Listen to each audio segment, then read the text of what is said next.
Pedangdut Anisa Bahar membuat video klarifikasi, menjawab tuduhan warganet kepadanya atas pernikahannya dengan pria bernama Mansha. Semenjak mengumumkan sudah menikah dengan Mansha, pria yang kenal hanya dalam waktu 2 minggu, Anisa Bahar mendapat hujatan yang cukup besar. Warganet menuding Mansha adalah anak angkat Anisa Bahar. Sehingga Ibunda Juwita Bahar dituduh menikahi anak angkatnya sendiri. Anisa Bahar langsung memberikan klarifikasi bahwa tuduhan warganet yang menyebut ia menikahi Mansha yang diduga anak angkatnya tidak benar. Anisa berani mempertanggungjawabkan ucapannya itu, sampai menyebut ia rela masuk neraka jahanam jika berbohong.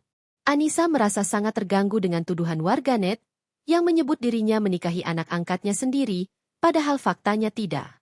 Kedepan apabila kalian masih fitnah saya tidak akan ragu untuk memproses hukum.